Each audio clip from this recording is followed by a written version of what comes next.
Groovy! In 1994, from the studios of Shiny Entertainment came an almost revolutionary take on platforming games with a title called Earthworm Jim.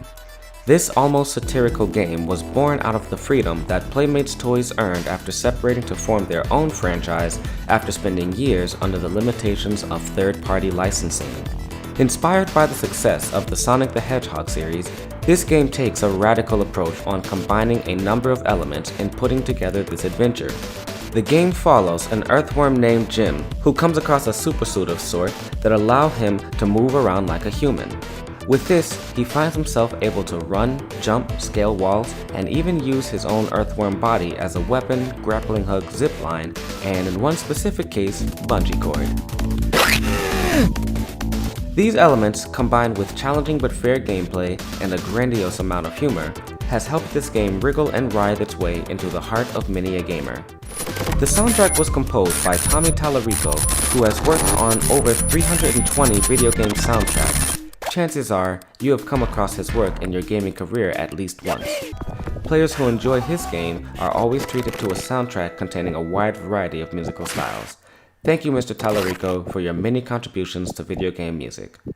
We will use the first track of the game, New Junk City, to explore 8th and 16th notes combinations in today's episode of Stick to Games.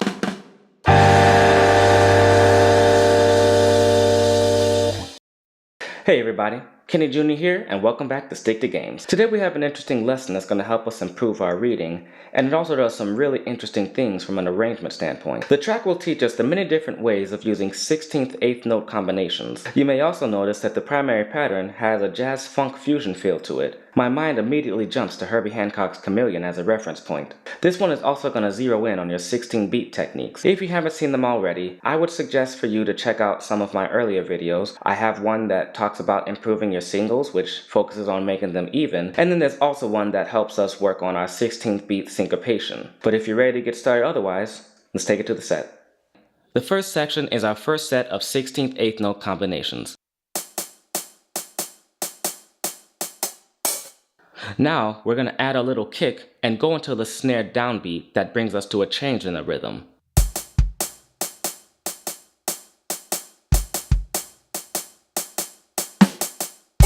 Now, the next part is made a little bit easier to read because of our prior knowledge. The only thing new in the hi-hat is the lone 8th note, which takes up the and of the beat. So it's essentially a matter of recognizing when you'll do a single stroke on the upbeat or a double stroke. And at the end of it, we get a 16-beat pattern on the last two counts.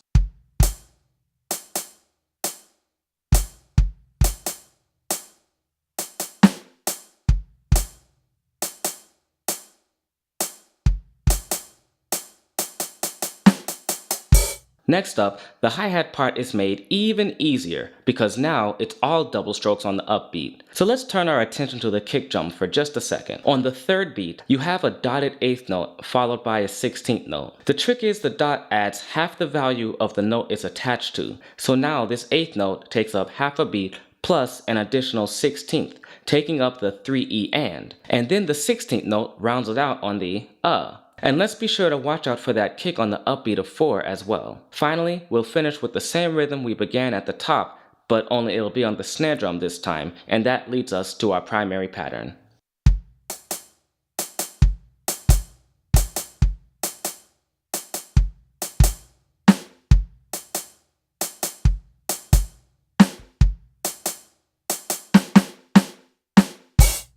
And now we've come to the primary pattern, which makes things simple. We just want to watch our sticking because notice that the snare drum falls on the 16th note just before the 4, giving it that fusion feel I told you about earlier.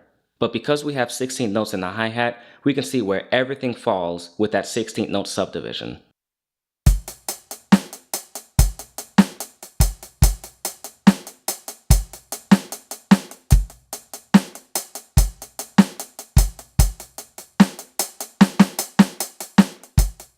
After our introduction to our primary pattern here, I want you to make sure you lock in what your kick and snare drum is doing because you're going to be doing that for a pretty long time. Now check this out. The hi-hat switches to the same part from measure 4, but we keep our snare and kick drum pattern from the previous section.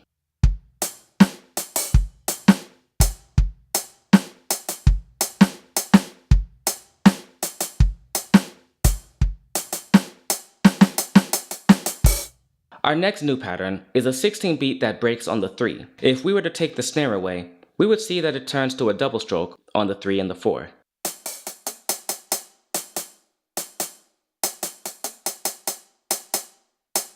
Now we add the primary pattern.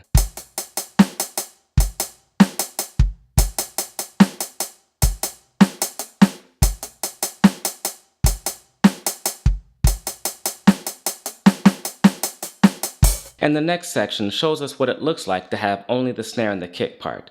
This is the same thing we have been playing since measure 12.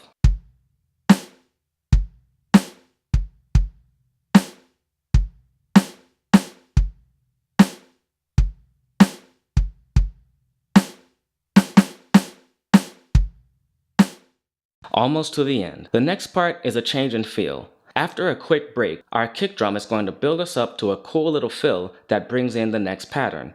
And the next pattern is the popular pattern found in dance music.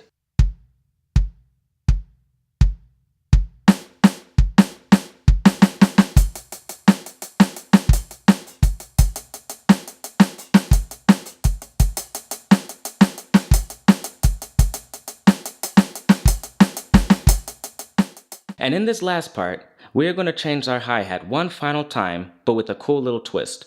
Can you identify the hi-hat pattern?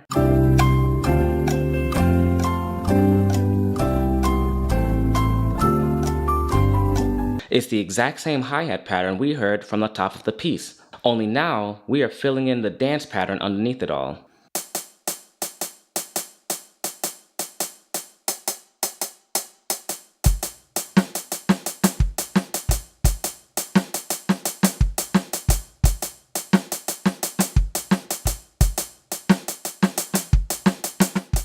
I thought that this entire piece was a brilliant orchestration of rhythms, and it all sort of reminds me of African polyrhythmic ideas, but that's a topic for another day. Anyway, let's run this one from the top.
What you mean?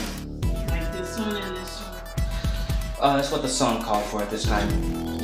The sonic's gonna be more inclusive of everything. This is cool, they got rolling on all their stuff, that's nice. Yeah, you know they gotta show it. Alright everyone, and that just about wraps up everything we had to talk about today. Thank you so much for watching my video. I hope you enjoyed it. If so, please remember to like the video and also to subscribe to the channel so you can see any future videos. Also remember to follow me on any social media. I'm on Twitter and Instagram, and be sure to hit up my website too for transcriptions of these tracks that we work on. I hope you guys continue to check back in with me regularly. Till next time.